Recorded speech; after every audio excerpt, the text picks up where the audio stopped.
Don't touch mine without my permission. Huh? Searching for?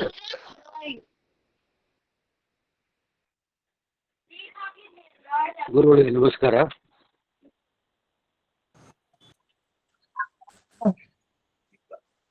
ಸುಮತಿಭಿರನುಮೇಜಂ ಶುಭ್ರಕಾಯಂ ಸಖಾಯಂ ಸುಖಮಯಮನಪಾದಂ ಮುಕ್ತಿಪಾದಂ ವಿಮಾಯಂ ನೃಹಜಮಹಮಮೇಜಂ ಧೇಜಮಾಂನಃ ಜಗೇಜಂ ಸದಜಮಸದಜೇಯಂ ಶ್ರೀಸಹಾಯಂ ಭಜೇಯಂ ಅಂಜನಾಸೂನು ಸಾನ್ನಿಧ್ಯಾತ್ ವಿಜಯೇನ ವಿರಾಜಿತಂ ಅಜಿತಪ್ರೀತಿಜನಕಂ ಭಜೇಯಂ ವಿಜಯಧ್ವಜಂ ತಪಸ್ವಾಧ್ಯಾಯ ಶುಶ್ರೂಷಾ Krishna ಪೂಜಾರತಂ ಮುನಿಂ ವಿಶ್ವೇಶಮಿಷ್ಟದಂ Vande ಪರಿಮ್ರಾಟ್ ಚಕ್ರವರ್ತಿನಂ Shri ಗುರುಭ್ಯೋ ನಮಃ.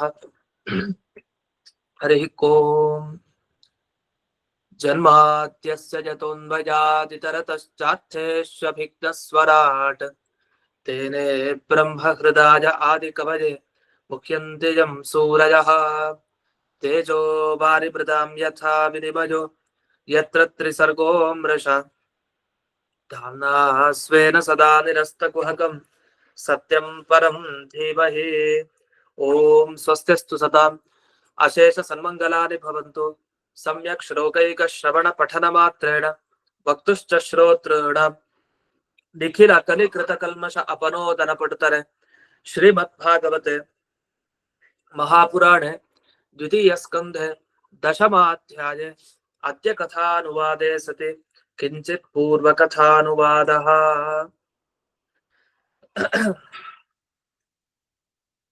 ಇದುವರೆಗೆ ಪರಮಾತ್ಮನ ಪ್ರತಿಮೆ ಬ್ರಹ್ಮದೇವರ ದೇಹ ಅಂತ ಬಂತು. ಅದು ಭಗವಂತನ ಪ್ರತಿಮೆ ಅಂದ್ರೆ ಬರೀ ಇಷ್ಟೇ ಅಲ್ಲ, ಅದು ಮಹಾಬಹ್ಯಾದಿಭಿಶ್ಚ ಆವರಣೈ ಅಂತ ಒಟ್ಟು 8 ಆವರಣ ಇದೆಯಂತೆ. ಆ 8 ಆವರಣ ಈ ಬ್ರಹ್ಮದೇವರ ಶರೀರದ ಜೊತೆಗೆ ಏನಿದೆ ಇವೆಲ್ಲ ಸೇರ್ಕೊಂಡು ಭಗವಂತನಿಗೆ ಪ್ರತಿಮೆ ತರ ಅಂತ. ಯಾವ್ದು ಆ 8 ಆಭರಣ ಅಂದಾಗ ಇಲ್ಲಿ ಮೊದಲನೇದಾಗಿ ಮಹಿ ಅಂತ ಹೇಳಿದ್ದಾರೆ. ಮಹಿ ಅಂತಂದ್ರೆ ಭೂಮಿ ಅಂತ ಅರ್ಥ. ಮಹ್ಯಾದಿಭಿ ಅಂದ್ರು ಅಂದ್ರೆ ಭೂಮಿಯಿಂದ ಹಿಡಿದು 8 ಯಾವ್ದದು ಪಂಚಭೂತಗಳನ್ನು ತಗೊಳ್ಬೇಕು. ಹಾಗಾದ್ರೆ ಭೂಮಿ, ನೀರು, ತೇಜಸ್ಸು, ವಾಯು, ಆಕಾಶ, ಈ 5 ಪದಾರ್ಥ ಆಯ್ತು. ಆಮೇಲೆ ಅಹಂಕಾರ ತತ್ವ, ಮಹತ್ತತ್ವ, ಪ್ರಕೃತಿ ತತ್ವ, ಹೀಗೆ ಈ 8 ಆವರಣಗಳಿಂದ ಬ್ರಹ್ಮದೇವರ ಶರೀರ ಇದೆ. ಆ ಶರೀರ ಅದು ದೇವರಿಗೆ ಪ್ರತಿಮೆ. ಅದನ್ನ ಇದುವರೆಗೆ ನಾನು ಹೇಳಿದ್ದೀನಿ ಅಂತ ಇಷ್ಟು ಅದರ ವಿವರಣೆ. ಇಲ್ಲಿ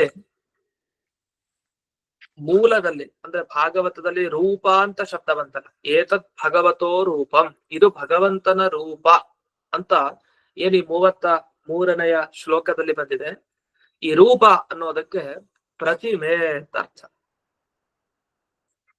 ಇಲ್ಲಿ ದೇಹ ಅನ್ನೋ ಅರ್ಥದಲ್ಲೂ ಇದೆ ಈ ಶಬ್ದ. ಆದ್ರೆ ಬ್ರಹ್ಮದೇವರ ದೇಹ ಏನಿದೆ ಇದು ಭಗವಂತನ ರೂಪ ಅಂದಾಗ ಆಗ ಭಗವಂತನ ದೇಹ ಅನ್ನೋ ಅರ್ಥ ಅಲ್ಲ, ಭಗವಂತನ ಪ್ರತಿಮೆ ಅನ್ನೋ ಅರ್ಥದಲ್ಲಿ ಅದಿದೆ. ಅದ್ರ ಮೇಲೆ ಒಂದು ಪ್ರಶ್ನೆಯನ್ನ ಮಾಡ್ಕೊಂಡಿದ್ದಾರೆ ಇಲ್ಲಿ ಈ ಟಿಪ್ಪಣಿಗಳಲ್ಲಿ. ಅಲ್ಲ, ಬ್ರಹ್ಮದೇವರ ದೇಹ ಅದು ಜಡ ಆಯ್ತು, ಯಾಕೆ? ಮನುಷ್ಯರ ದೇಹದಂತೆ ವರ್ಣಿಸಿದ್ರಲ್ಲ ಇದುವರೆಗೂ, ಮನುಷ್ಯರ ದೇಹ ಜಡ. ಹಾಗೆ ಬ್ರಹ್ಮದೇವರ ದೇಹದಲ್ಲೂ ನಮ್ಮ ದೇಹದಲ್ಲೂ ಏನೇನಿದೆಯೋ ಅದೆಲ್ಲ ಇದ್ದೇ ಇದೆ ಅಂತ ಆಯ್ತು. ಅಷ್ಟಿದ್ದಾಗ ಇದು ದೇವರ ದೇಹ ಅಂತ ಹೇಗೆ ಹೇಳ್ತೀರಿ ಅಂದ್ರೆ ಅದು ಮುಖ್ಯವಾಗಿ ಅಲ್ಲ, ಅದು ಸುಮ್ಮನೆ ಔಪಚಾರಿಕವಾಗಿ ಅಂತ ಹೇಳ್ತಾರೆ. ಉಪಚಾರ, ಇದೇ ಭಗವಂತ ದೇಹ ಅಂತ ಹೇಳ್ಬಿಡೋದು. ವಸ್ತುತಃ ಅದಲ್ಲ. ಈಗ ಬಂದವ್ರನ್ನೇ ನೀವೇ ದೇವರು ಅಂತ ಹೊಗಳ್ತಾ ಇರ್ತಾರಲ್ಲ, ನೀವೇ ದೇವರು, ನೀವೇ ಗುರುಗಳು, ನೀವೇ ಎಲ್ಲ ಅಂತ. ಅದೆಲ್ಲ ಹೇಳೋದು ಯಾಕೆ? ಮುಖ್ಯವಾಗಿ ಅವರೇ ದೇವರ ಮುಂದಿರೋರೇ ಅಲ್ಲ, ಮುಂದೆ ಇನ್ಯಾರೋ ಸಾಮಾನ್ಯ ಮನುಷ್ಯ ಬರೋನು ಅವರೇ ಗುರುನ ಅಲ್ಲ. ನಿಜವಾಗಿ ಗುರು ದೇವರು ಇದೆಲ್ಲ ಸ್ಥಾನ ಯಾರಿಗೆ? ಆ ಪರಮಾತ್ಮನಿಗೆ ಮಾತ್ರ ಮುಖ್ಯವಾಗಿ. ಮಿಕ್ಕಿದ ಕಡೆ ಎಲ್ಲ ಔಪಚಾರಿಕ, ಉಪಚಾರ, ಸುಮ್ನೆ ಹಾಗೆ ಹೇಳೋದು ಅಂತ. ಅದೇ ರೀತಿ ಇಷ್ಟೆಲ್ಲ ಆದ್ಮೇಲೆ ಸರಿ, ದೇವರ ರೂಪ ಹೇಗೆ ಅಂತ ನಮಗ್ ಗೊತ್ತಾಗ್ಬೇಕಾಗಿದೆ. ಈಗ ದೇವರ ದೇಹ ಹೇಗಿದೆ ಅಂತೆಲ್ಲ ಗೊತ್ತಾಗ್ಬೇಕಿದೆ. ಅದಕ್ಕೋಸ್ಕರ ಈಗ ಪ್ರಶ್ನೆ ಮಾಡ್ಕೊಂತಾರೆ ಮುಂದೆ. ಹಾಗಾದ್ರೆ ನಿಜವಾಗಿ ಭಗವಂತನ ರೂಪ ಯಾವುದು, ಅದು ನನಗ್ ಬೇಕಾಗಿದೆ ಅಂದಾಗ ಅದಕ್ಕೆ ಉತ್ತರ ಕೊಡ್ಲಿಕ್ಕೆ ಮುಂದಿನ ಶ್ಲೋಕ ಹೊರಟಿದೆ. 34ನೇ ಶ್ಲೋಕ. ಅತಃ ಪರಂ ಸೂಕ್ಷ್ಮತಮಂ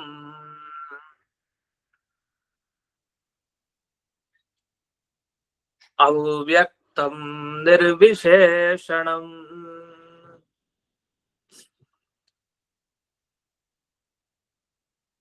ಅನಾದಿ ಮಧ್ಯ ನಿಧನಂ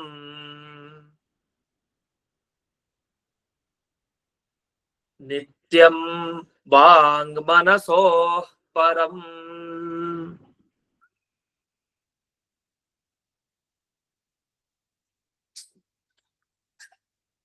ಭಗವಂತನ ರೂಪ ಹೇಗಿದೆ ಅಂದ್ರೆ ಅತಃ ಪರಂ ಅಂತ ಹೇಳ್ತಾರೆ. ಅಂದ್ರೆ ಈ ಸ್ಥೂಲ ಪ್ರತಿಮೆಯನ್ನ ಇದುವರೆಗೆ ಏನ್ ಹೇಳ್ತೀವಿ, ಬ್ರಹ್ಮದೇವರ ದೇಹನೇ ಭಗವಂತನಿಗೆ ಒಂದು ಸ್ಥೂಲ ಪ್ರತಿಮೆ ಅಂತ ಏನ್ ಹೇಳ್ತೀವಲ್ಲ, ಇದಕ್ಕಿಂತ ಅದು ವಿಲಕ್ಷಣವಾಗಿದೆ.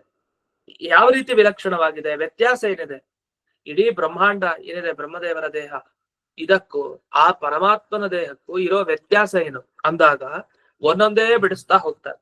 ಸೂಕ್ಷ್ಮ ಅಂತ ಹೇಳ್ತಾರೆ. ಅದು ಸೂಕ್ಷ್ಮ ಅಂದ್ರೆ ಚಿಕ್ಕದು ಅಂತ ಅರ್ಥ. ಸೂಕ್ಷ್ಮತಮ ಅಂತ ಹೇಳ್ತಾರೆ. ತುಂಬಾ ಅಂದ್ರೆ ತುಂಬಾ, ಅತ್ಯಂತ ಸೂಕ್ಷ್ಮ. ಅದ್ ಹೇಗೆ ಅಂದ್ರೆ ಅಣೋರಣೀಯಾನ್ ಮಹತೋ ಮಹೀಯಾನ್ ಅಂತ ಕಾಠಕೋಪನಿಷತ್ತಿನಲ್ಲಿ ಬರುತ್ತೆ. ದೇವರ ಸ್ವರೂಪವನ್ನ ವರ್ಣಿಸ್ತಾ ಅಲ್ಲಿ ಅಣೋರಣೀಯಾನ್, ಅಣುವಿಗಿಂತ ಅಣು, ಮಹತ್ತಿಗಿಂತ ಮಹತ್ ಅಂತ ಬರುತ್ತಲ್ಲ, ಅಲ್ಲಿ ಸೂಕ್ಷ್ಮಕ್ಕಿಂತ ಸೂಕ್ಷ್ಮ, ಅದನ್ನ ಸೂಕ್ಷ್ಮ ತಮ ಅಂತ ಕರೀತಾರೆ. ಅಣುವಿಗಿಂತ ಅಣು, ಆತರ ಅಂತ ದೇವರ ರೂಪ. ಅಂದ್ಮೇಲೆ ನಾವು ಜಗತ್ತಿನ ಸಂಬಂಧಿಯಾಗಿ ಈ ಬ್ರಹ್ಮಾಂಡ ಏನ್ ಕಾಣ್ತಾ ಇದೀವಿ, ಈ ಬ್ರಹ್ಮಾಂಡ ಭಗವಂತನ ದೇಹ ಆದ್ರೆ ಅದು ಕಾಣ್ತಾ ಇದೆ ಅಂತ ಆಯ್ತು, ಸ್ಥೂಲ ಆಯ್ತು. ಆದ್ರೆ ಸ್ಥೂಲ ಅಲ್ಲ ದೇವರ ರೂಪ, ಅದು ಸೂಕ್ಷ್ಮ. ಅದು ಎಷ್ಟೋ ಅತ್ಯಂತ, ಕೇವಲ ಸೂಕ್ಷ್ಮ ಅಲ್ಲ, ಅತ್ಯಂತ ಸೂಕ್ಷ್ಮ. ಇನ್ನು ಅವ್ಯಕ್ತ. ಅವ್ಯಕ್ತ ಅಂದ್ರೆ ಅದು ಎಲ್ರಿಗೂ ವ್ಯಕ್ತ ಆಗಲ್ಲ, ಅದು ಕಾಣಿಸ್ದೇ ಇರೋ ಸ್ವಭಾವ. ದೇವರೆಲ್ಲರಿಗೂ ಕಾಣ್ತಾನ? ಇಲ್ಲ, ಅವ್ಯಕ್ತ ಸ್ವಭಾವ, ಕಾಣದೇ ಇರೋಂಥ ಸ್ವಭಾವದ ದೇವರು. ವ್ಯಕ್ತನೇ ಆಗಲ್ಲ, ಆದ್ರೆ ಸರ್ವಥಾ ವ್ಯಕ್ತ ಆಗಲ್ಲ ಅಂತ ಅರ್ಥ ಅಲ್ಲ. ಅವನ ಪರಿಮಾಣ ತುಂಬಾ ದೊಡ್ಡದು. ಅವನು ಎಷ್ಟಿದ್ದಾನೆ ಅಂದ್ರೆ, ಅವನು ಎಲ್ಲಿದ್ದಾನೆ, ಅವನ ಕೈ ಕಾಲು ಎಲ್ಲಿದೆ ನಮಗ್ ಗೊತ್ತಾಗಲ್ಲ. ಯಾಕೆ? ಅವನು ಇಡೀ ಜಗತ್ತನ್ನ ವ್ಯಾಪಿಸ್ಕೊಂಡಿದ್ದಾನೆ. ಇಡೀ ಜಗತ್ತಿನ ಹೊರಗೂ ಇದ್ದಾನೆ, ಒಳಗಡೆನೂ ಇದ್ದಾನೆ. ಇದೇ ಸಮಸ್ಯೆ. ತುಂಬಾ ದೊಡ್ಡ ವಸ್ತು ಆದ್ರೆ ಎಲ್ಲಿ ಕಾಣ್ಬೇಕು? ಆ ದೊಡ್ಡ ವಸ್ತುವಿನ ಒಳಗಡೆನೆ ನಾವ್ ಇದೀವಿ. ಈಗ ದೇವರು ನಮ್ಮ ಸುತ್ತಲೂ ಇದ್ದಾನೆ, ಇಡೀ ಜಗತ್ತಿನ ಹೊರಗಡೆನೂ ಇದ್ದಾನೆ. ಅಂದ್ಮೇಲೆ ನಾವು ದೇವ್ರ ನೋಡ್ಲಿಕ್ ಸಾಧ್ಯ ಇಲ್ಲ. ಯಾಕೆ? ಆಕಾಶವನ್ನ ನಾವು ನೋಡ್ಲಿಕ್ ಸಾಧ್ಯನ? ಈಗ ಆಕಾಶದ ಮೇಲಿಂದ ನಾವು ನೋಡ್ಬೋದು. ಮೇಲೆ ಏನಾದ್ರು ಏರೋಪ್ಲೇನ್ ಹೋಗ್ತಾ ಇದ್ರು, ಮೇಲಿಂದ ನೋಡ್ತಾ ಇರ್ತಾರೆ ಕೆಳಗಿನ ಪದಾರ್ಥ. ಹಾಗ ಆಕಾಶವನ್ನ ನೋಡ್ಲಿಕ್ಕೆ ಆಗತ್ತ? ಆಕಾಶವನ್ನ ನೋಡ್ಲಿಕ್ಕೆ ಸಾಧ್ಯ ಇಲ್ಲ. ಯಾಕೆ? ಆಕಾಶದ ಮೇಲೆ ಹೋಗ್ಲಿಕ್ಕೆ ಆಗಲ್ಲ ನಾವು. ಅಷ್ಟೇ ಅಲ್ಲ, ಆಕಾಶ ಎಲ್ಲಾ ಕಡೆನೂ ಕೂಡ ಇದೆ. ಇಂಥ ಆಕಾಶವನ್ನ ಯಾರು ಕೂಡ ನೋಡ್ಲಿಕ್ಕೆ ಸಾಧ್ಯ ಇಲ್ಲ ಅಂತ ಒಂದಿನ ಮತ್ ನಮ್ಗೆ ಫೋನ್ ಗಿನ್ ಮಾಡಾರ ಅವರು, ಬೆಳಗ್ಗೆ ಬಂದವನು ಇಲ್ಲೇ ಇರ್ತಾನೆ, ಹೋಗೋದೇ ಇಲ್ಲ ಅಂತ. ಅಲ್ಲ ಮನೆ ಹೋಗಕ್ಕೆ ಇಷ್ಟ ಇಲ್ಲ ಅಂತನಾ? ಯಾಕೆ?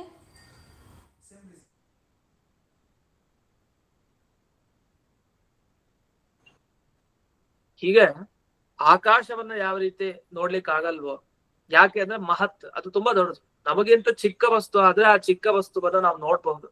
ಆದ್ರೆ ನಮಗಿಂತ ತುಂಬಾ ದೊಡ್ಡ ವಸ್ತು ಆದ್ರೆ ಅದರ ಆದಿ ಮಧ್ಯ ಅಂತ್ಯ ಗೊತ್ತಾಗಲ್ಲ. ಅದು ಎಲ್ಲಿಂದ ಶುರುವಾಯಿತು, ಅದರ ಮಧ್ಯಭಾಗ ಯಾವುದು, ಅದರ ಕೊನೆ ಯಾವುದು, ಇದು ಯಾವುದು ಗೊತ್ತಾಗಲ್ಲ. ಯಾಕೆ? ತುಂಬಾ ದೊಡ್ಡದು ಅಂತ. ಹಾಗೆ ದೇವರ ರೂಪ ಆಕಾಶಕ್ಕಿಂತಲೂ ದೊಡ್ಡದು. ಮಹತೋ ಮಹೀಯಾನ್ ಅಂತ ಹೇಳ್ತಾರೆ. ಆಕಾಶಕ್ಕಿಂತ ದೊಡ್ಡದಾದ ದೇವರ ರೂಪವನ್ನು ನೋಡ್ಲಿಕ್ಕೆ ಸಾಧ್ಯನಾ? ಇಲ್ಲ. ಹಾಗಾದ್ರೆ ದೇವ್ರು ಯಾವತ್ತು ಕಾಣಿಸೋದೇ ಅಲ್ವಾ? ಕಾಣಿಸ್ತಾನೆ. ಅವನ ಅನುಗ್ರಹ ಇಲ್ಲದೇನೆ ಕಾಣ್ಲಿಕ್ಕೆ ಸಾಧ್ಯ ಇಲ್ಲ. ಅದನ್ನ ಅವನ ಕಣ್ಣಿಗೆ ಕಾಣಿಸ್ಬೇಕು ಅಂದ್ರೆ ಅವನ ಅನುಗ್ರಹ ಬೇಕೇ ಬೇಕು. ಯಾಕೆಂದ್ರೆ ಒಂದು ವೇದವಾಕ್ಯ ಹೇಳುತ್ತೆ, ಯಮೇ ವೈಶ ವೃಣುತೆ ತೇನ ಲಭ್ಯ. ಯಾರಿಗೆ ಅನುಗ್ರಹ ಮಾಡ್ಬೇಕು ಅಂತ ದೇವ್ರು ಬಯಸ್ತಾರೋ ಅಂಥವರಿಗೆ ತನ್ನ ಸ್ವರೂಪವನ್ನ ತೋರಿಸ್ತಾನೆ ಅಂತ. ಇಷ್ಟೆಲ್ಲ ಯಾಕೆ ಹೇಳ್ತಾ ಇರೋದು ಅಂದ್ರೆ, ದೇವರ ಸ್ವರೂಪ ಬಹಳ ವಿಚಿತ್ರ. ಅದು ತುಂಬಾ ಸೂಕ್ಷ್ಮ, ಅಷ್ಟೇ ಅಲ್ಲ ತುಂಬಾ ದೊಡ್ಡದು, ಅಷ್ಟೇ ಅಲ್ಲ ನಿರ್ವಿಶೇಷಣಂ ಅಂತ ಹೇಳ್ತಾರೆ. ವಿಶೇಷಣ ಅಂದ್ರೆ ತುಂಬಾ ದೊಡ್ಡದು. ಇದಕ್ಕಿಂತ ಒಂದು ದೊಡ್ಡದು ವಸ್ತುನೇ ಸಿಗಲ್ಲ. ಆ ತರ ಅದಕ್ಕೊಂದು ವಾಕ್ಯವನ್ನ ಇಲ್ಲಿ ಕೊಡ್ತಾರೆ ಮಧ್ವಾಚಾರ್ಯರು. ಅಸ್ಯ ಕಾವ್ಯಸ್ಯ ಕವಯೋ ನ ಸಮರ್ಥ ವಿಶೇಷಣೆ ಅಂತ. ಅಂದ್ರೆ ಯಾವುದೇ ಈ ಕಾವ್ಯದ ಕವಿಗಳು ನ ಸಮರ್ಥ ವಿಶೇಷಣೆ ಅಂದ್ರೆ ಇಂಥ ಕಾವ್ಯವನ್ನ ರಚಿಸ್ಲಿಕ್ಕೆ ಯಾವ ಕವಿಗಳಿಗೂ ಸಾಧ್ಯ ಇಲ್ಲ, ಅವರಿಗೆ ಶಕ್ತಿ ಇಲ್ಲ ಅಂತ ಇದೆ. ಅಲ್ಲೇನ್ ಮಾಡಿದ್ದಾರೆ, ವಿಶೇಷಣ ಅಂತ ಒಂದು ಶಬ್ದ ಇದೆ. ಆ ವಿಶೇಷಣ ಅನ್ನೋ ಶಬ್ದಕ್ಕೆ ಅರ್ಥ ಹೇಳಲಿಕ್ಕೆ ಇದನ್ನ ತಗೊಂಡಿದ್ದಾರೆ. ಉದಾಹರಣೆಗೆ ಆ ವಿಶೇಷಣ ಅಂದ್ರೆ ಏನು ಅಂದ್ರೆ ಈ ಕಾವ್ಯದ ಮಹತ್ವವನ್ನ, ಅತಿಶಯವನ್ನ ಯಾವ ಕವಿಗಳು ವರ್ಣಿಸ್ಲಿಕ್ಕೆ ಸಾಧ್ಯ ಇಲ್ಲ ಅಂದ್ರೆ ಅಂತ ದೊಡ್ಡ ಕಾವ್ಯ ಅಂತ.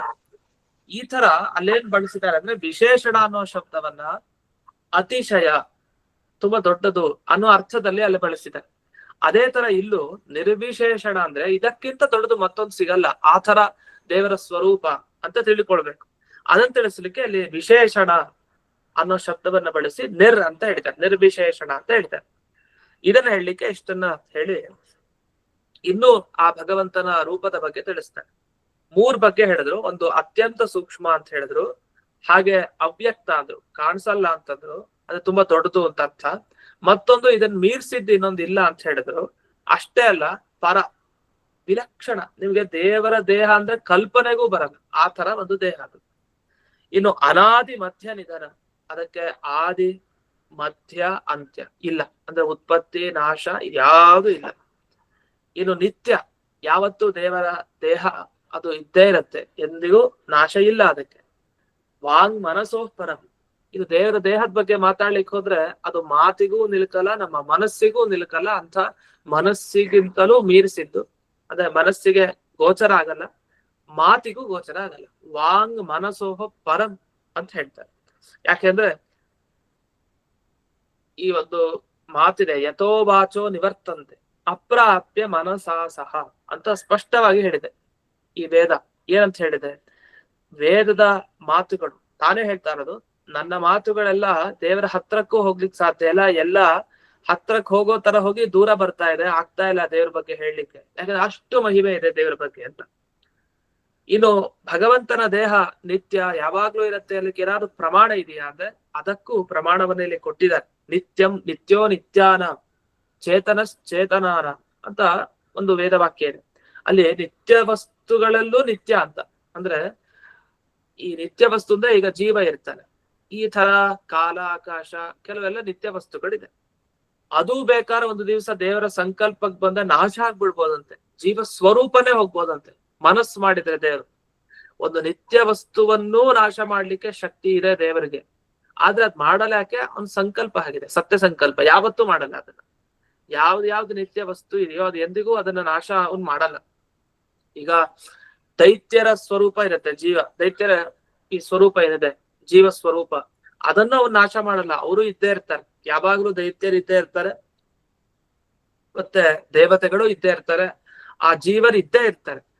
ದೇಹ ನಾಶ ಆಗ್ಬೋದು ಹೊರತು ಜೀವ ನಾಶ ಮಾತ್ರ ಇಲ್ಲ. ಜೀವ ಯಾವತ್ತೂ ನಿತ್ಯ, ಅಂತ ಜೀವರನ್ನ ಅವ್ನು ನಾಶ ಮಾಡಲ್ಲ. ಯಾಕೆ? ಜೀವನ ಆ ನಿತ್ಯತ್ವ ಹಾಗೇ ಇರುತ್ತೆ ಕೊನೆಯವರೆಗೂ. ಅಂಥ ನಿತ್ಯ ವಸ್ತುಗಳನ್ನು ರಕ್ಷಣೆ ಮಾಡುವಂತ ಶಕ್ತಿ ಆ ದೇವರಿಗಿರೋದ್ರಿಂದ ಅವನು ಅತಿ ನಿತ್ಯ.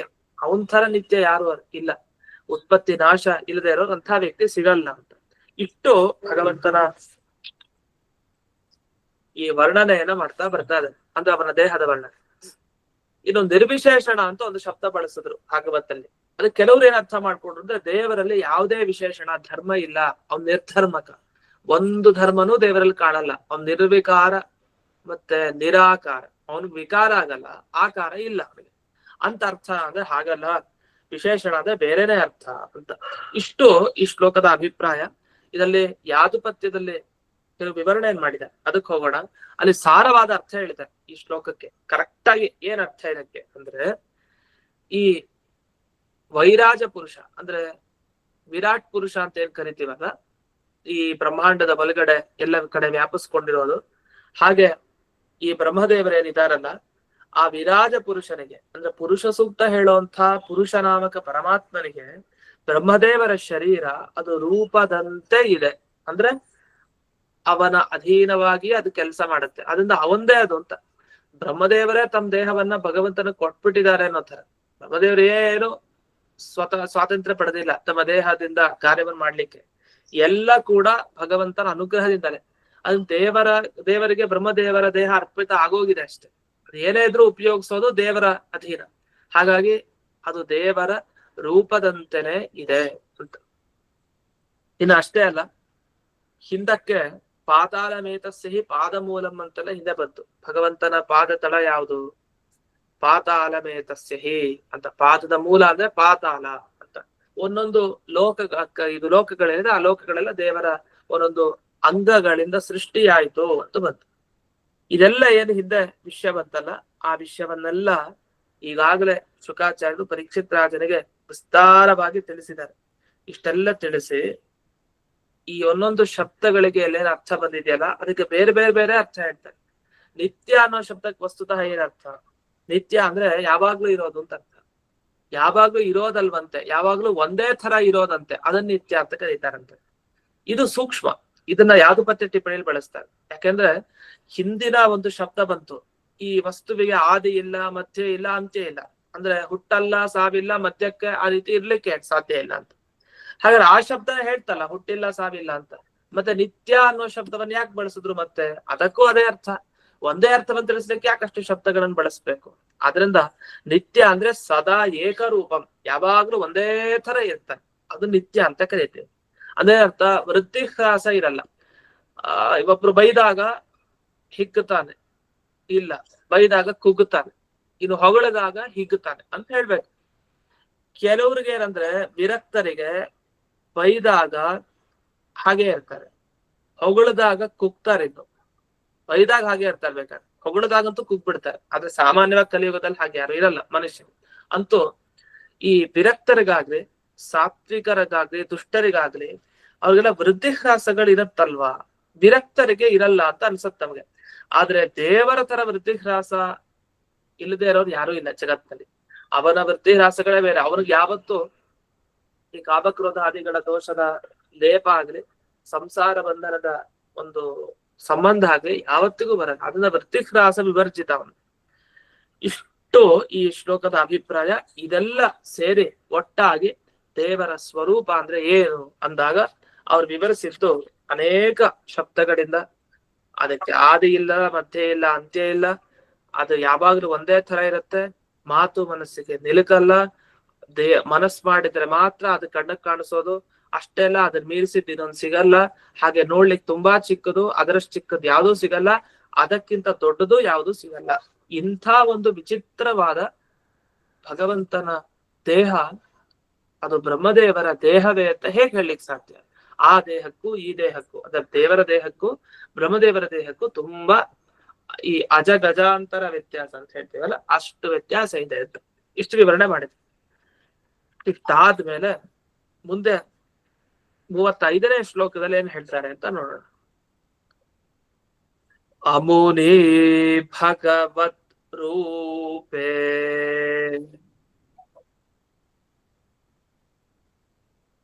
ಮಯಾತೆ ಹ್ಯನುವರ್ಣಿತೆ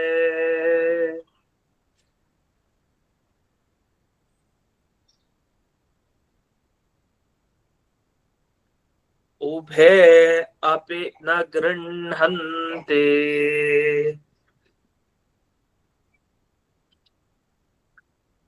ಮಾಯಾ ಸೃಷ್ಟೇ ವಿಪಶ್ಚಿತಃ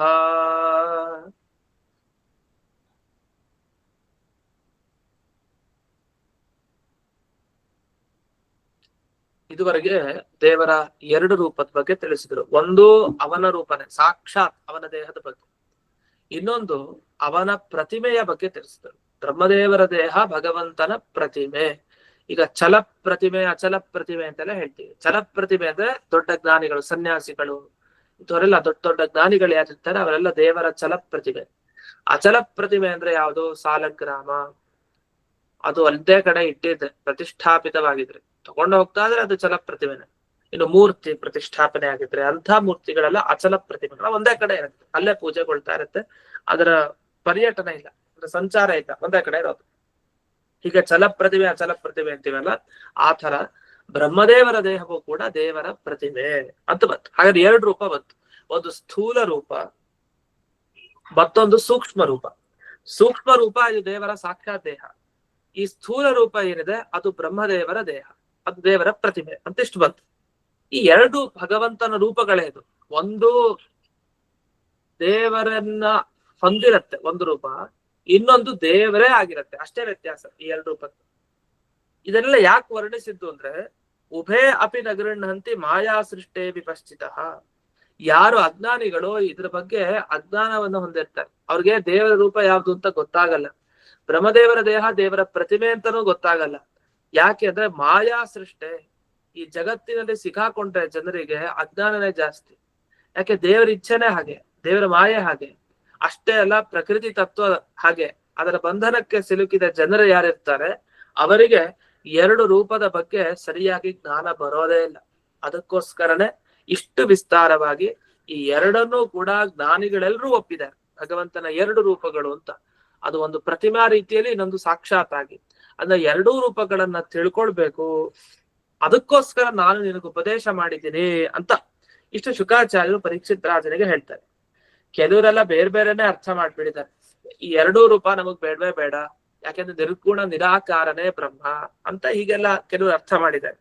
ಕೆಲವ್ರು ಏನ್ ಮಾಡಿದ್ದಾರೆ ಅಂದ್ರೆ ಇದೆಲ್ಲ ಅಜ್ಞಾನಿಗಳಿಗೆ ಅಷ್ಟೇ ಉಪಾಸನೆ ಮಾಡ್ಲಿಕ್ಕೆ ಹೇಳಿದ್ದು, ಜ್ಞಾನಿಗಳಾದರೂ ಯಾವತ್ತೂ ಧ್ಯಾನ ಮಾಡೋದೇ ಇಲ್ಲ ಇಂಥ ರೂಪದ ಧ್ಯಾನ. ಅಂದ್ರೆ ಭಗವಂತನ ಸೂಕ್ಷ್ಮ ವಾಂಗ್ಮನಸೋಪರಂ ಅಂತ ಎಲ್ಲ ಹೇಳಿದ್ನಲ್ಲ, ಹಿಂದಿನ ಶ್ಲೋಕದಲ್ಲಿ ಹೇಳಿದ ಭಗವಂತನ ರೂಪ ಏನಿದೆಯಲ್ಲ ಅದನ್ನ ಯಾರು ಧ್ಯಾನ ಮಾಡಲ್ವಂತೆ ಅಂತ ಹೀಗೆಲ್ಲ ವ್ಯಾಖ್ಯಾನ ಮಾಡಿದವರು ಇದ್ದಾರೆ ಬುದ್ಧಿವಂತರು. ವಸ್ತುತಃ ಅದ್ಯಾವ್ದು ಸರಿ ಇಲ್ಲ, ನಿರ್ಗುಣ ಬ್ರಹ್ಮೋಪಾಸನೆ ಅಂತ ತಪ್ಪು, ಅದಿಲ್ಲ. ಅಷ್ಟೇ ಅಲ್ಲ, ಶುಕಾಚಾರ್ಯ ಹೇಳ್ತಾರಂತೆ, ಕೆಲವರು ವ್ಯಾಖ್ಯಾನಕಾರರು ಬರೆದಿದ್ದಾರೆ, ಪರೀಕ್ಷಿತ್ ರಾಜನಿಗೆ ಹೇಳ್ತಾರಂತೆ, ಇಲ್ಲ ನಾನ್ ನಿನಗೋಸ್ಕರ ಹೇಳಿದ್ದೀನಿ, ಮಯಾತೇಹಿ ಅನುವರ್ಣಿದೆ, ನಾನು ನಿನಗೆ ವರ್ಣನೆ ಮಾಡಿದ್ದೀನಿ, ಯಾಕೆಂದ್ರೆ ನನಗಿದರಿಂದ ಉಪಯೋಗ ಇಲ್ಲ, ನಿನಗೆ ಬೇಕು, ಆದ್ರಿಂದ ಹೇಳಿದ್ದೀನಿ. ನನ್ನಂಥವರೆಲ್ಲ ನೇರವಾಗಿ ದೇವರನ್ನ ನೋಡ್ಕೊಡ್ತಾರೆ ಹಾಗೆ ಅಂತ. ವಸ್ತುತಃ ಹಾಗಲ್ಲ. ಈ ಉಪದೇಶ ಜ್ಞಾನಿಗಳಿಗೋ ಅಜ್ಞಾನಿಗಳಿಗೋ ಮಾಡಿದ್ದು ಶುಕಾಚಾರ್ಯರು. ಈ ಪರೀಕ್ಷಿತ್ ರಾಜ ದೊಡ್ಡ ಜ್ಞಾನಿನೇ, ಜ್ಞಾನಿಯಾದ್ರೂ ಅವನಿಗೆ ಉಪದೇಶವನ್ನ ಅವರು ಮಾಡಿದ್ದಾರೆ. ಅಂದ್ರೆ ಎಲ್ಲರಿಗೂ ಇದು ಉಪದೇಶನೇ, ಅದು ಅಜ್ಞಾನಿಗಳಿಗೆ ಜ್ಞಾನಿಗಳಿಗೆ ಅಂತ ವಿಭಾಗ ಏನ್ ವಿಶೇಷವಾಗಿ ಇಲ್ಲ. ಅಜ್ಞಾನಿಗಳಿಗಂತೂ ವಿಶೇಷವಾಗಿ ಉಪದೇಶ, ಜ್ಞಾನಿಗಳಿಗೂ ಉಪದೇಶ. ಸರಿ, ಹಾಗಾದ್ರೆ ಜ್ಞಾನಿಗಳಿಗೆ ಬೇಡದೇ ಇರೋದು ಅಂತ ಆಯ್ತು ವಸ್ತುತಃ ಇದು. ಯಾಕೆ ಇದೆಲ್ಲ ಅಜ್ಞಾನಿಗಳು ತಾನೇ ತಿಳ್ಕೊಳ್ದೇ ಇರೋರು, ಭಗವಂತನ ರೂಪ ಯಾವುದು, ಅವನು ಪ್ರತಿಮೆ ಯಾವುದು ಅವನದ್ದು ಅನ್ನೋ ವಿಷಯ ಅಜ್ಞಾನಿಗಳಿಗೆ ಮಾತ್ರ ಗೊತ್ತಿರಲ್ಲ. ಅಜ್ಞಾನಿಗಳಿಗೆ ತಿಳಿಸಿದ್ರೆ ಸಾಕು. ಆದ್ರೆ ಜ್ಞಾನಿಗಳಿಗೆ ಗೊತ್ತಿರತ್ತೋ ಇಲ್ವೋ? ಇಲ್ಲ, ಜ್ಞಾನಿಗಳಿಗೂ ಕಷ್ಟ. ಮತ್ತೆ ಜ್ಞಾನಿಗಳಿಗೆ ಗೊತ್ತಾಗಲ್ಲ ಅಂತ ಆದ್ರೆ ಹಾಗಾದ್ರೆ ಅದನ್ನ ಉಪದೇಶ ಯಾಕೆ ಕೊಡ್ತೀರಿ? ಅಷ್ಟೇ ಅಲ್ಲ, ಜ್ಞಾನಿಗಳಿಗೆ ಸಮ್ಮತ ಅಲ್ಲ, ಅಜ್ಞಾನಿಗಳಿಗೆ ಮಾತ್ರ ಇದು ವಿಷಯ ಅಂತ ಆದ್ರೆ ಅದ್ ಯಾಕೆ ನೀವು ಜ್ಞಾನಿಗಳಿಗೆ ಇದು ಉಪದೇಶ ಅಂತ ಹೇಳ್ತಾ ಇದ್ದೀರಿ? ಹೀಗೆಲ್ಲ ಪ್ರಶ್ನೆ ಬರುತ್ತೆ. ಅಷ್ಟೇ ಅಲ್ಲ, ಜ್ಞಾನಿಗಳು ಗ್ರಹಣ ಮಾಡ್ಲಿಕ್ಕಾಗಲ್ಲ ಈ ವಿಷಯ ಅಂದ್ರೆ ಇದನ್ನ ಯಾಕೆ ಈ ಗ್ರಂಥದಲ್ಲಿ ಹೇಳ್ತೀರಿ, ಇದನ್ನ ಮೋಕ್ಷ ಶಾಸ್ತ್ರ ಅಂತ ಯಾಕೆ ಕರಿಬೇಕು ಅಂತ ಹೀಗೆ ಒಂದೊಂದರೋದಕ್ಕೆಲ್ಲ ಪ್ರಶ್ನೆ ಮಾಡ್ಕೊಂತಾ ಹೋಗ್ತಾರೆ. ಆದ್ರೆ ಅದ್ ಯಾವ ಪ್ರಶ್ನೆನೋ, ಅದು ಯಾವ ಪ್ರಶ್ನೆಗಳು ಕೂಡ ಅಲ್ಲಿ ಸರಿ ಇಲ್ಲ. ಯಾಕೆಂದ್ರೆ ಮಾಯಾ ಸೃಷ್ಟೇ ಜಗತಿ ಅವಿಪಶ್ಚಿತ. ಅಂದ್ರೆ ಯಾರು ತಿಳ್ಕೊಳ್ಲಿಕ್ ಸಾಧ್ಯ ಇಲ್ಲ ಅಂದ್ರೆ ಈ ಜಗತ್ನಲ್ಲಿ ಯಾರು ಅಜ್ಞಾನಿಗಳಿದ್ದಾರೆ ಅಂಥವ್ರು ಮಾತ್ರ ದೇವರ ರೂಪ, ಸಾಕ್ಷಾತ್ ರೂಪ ಹಾಗೂ ದೇವರ ಪ್ರತಿಮೆ ಇದನ್ನ ತಿಳ್ಕೊಳ್ಲಿಕ್ಕೆ ಸಾಧ್ಯ ಇಲ್ಲ ಅಷ್ಟೇ ಅಂತ. ಇನ್ನು ವಿಪಶ್ಚಿತ ಅಂತ ಕೆಲವರು ಇಲ್ಲಿ ಬಿಡಿಸ್ಕೊಂಡ್ಬಿಡ್ತಾರೆ ಭಾಗವತ ಶ್ಲೋಕದಲ್ಲಿ. ನೀವು 2ನೇ ಲೈನ್ ನೋಡ್ಬೋದು, ಈ 35ನೇ ಶ್ಲೋಕದಲ್ಲಿ ಮಾಯಾ ಸೃಷ್ಟೇ ವಿಪಶ್ಚಿತ, ಅಲ್ಲಿ ಅವಿಪಶ್ಚಿತ ಅಂತ ಪದ ವಿಭಾಗ ಮಾಡ್ಕೊಂಡ್ರೆ ಅಂದ್ರೆ ಅಜ್ಞಾನಿಗಳು ಯಾರು? ವಿಪಶ್ಚಿತ್ ಅಂದ್ರೆ ಒಬ್ಬ ಜ್ಞಾನಿ, ಚೆನ್ನಾಗಿ ಓದಿರೋನು. ಅವಿಪಶ್ಚಿತ್ ಅಂದ್ರೆ ಓದಿಲ್ದೇ ಇರೋನು, ಅಂದ್ರೆ ಅಜ್ಞಾನಿ. ಅಜ್ಞಾನಿಗೆ ಮಾತ್ರ ಈ ರೀತಿ ಎರಡು ರೂಪಗಳ ಜ್ಞಾನ ಇರಲ್ಲ, ಆದ್ರೆ ಜ್ಞಾನಿಗಳಿಗೆ ಈ ಎರಡು ರೂಪದ ಜ್ಞಾನ ಇದ್ದೇ ಇರುತ್ತೆ ಅಂತ ಇಷ್ಟು ಇಲ್ಲಿ ವರ್ಣನೆ ಬಂದಿದೆ. ಇನ್ನೂ ವಿಷಯಗಳಿದೆ, ಅದನ್ನೆಲ್ಲ ಪುನಃ ನಾಳೆ ದಿವಸ ನೋಡೋಣ ಅಂತ ಇಂದಿನ ಪಾಠವನ್ನು ಗುರುವಂತರ್ಗತ ವ್ಯಾಸತೀರ್ಥ ಗುರುವಂತರ್ಗತ ಭಾರತೀಯ ರಮಣ ಮುಕ್ತಿ ಪ್ರಾಣಾಂತರ್ಗತ ಶ್ರೀಮನ್ ಮೂಲ ಗೋಪಾಲಕೃಷ್ಣನಿಗೆ ಅರ್ಪಣೆಯನ್ನು ಮಾಡ್ತೇನೆ. ಶ್ರೀಕೃಷ್ಣ ಅರ್ಪಣೆ. ನಮಸ್ಕಾರ ಗುರುಗಳೇ. ನಮಸ್ಕಾರ ಗುರುಗಳೇ. ನಮಸ್ಕಾರ ಆಚಾರ್ಯ. ಹರೇ ಶ್ರೀನಿವಾಸ ನಮಸ್ಕಾರ. ನಮಸ್ಕಾರ ಗುರುಗಳೇ. ನಮಸ್ಕಾರ ಆಚಾರ್ಯರೇ. ಮಾತಾಡ್ತು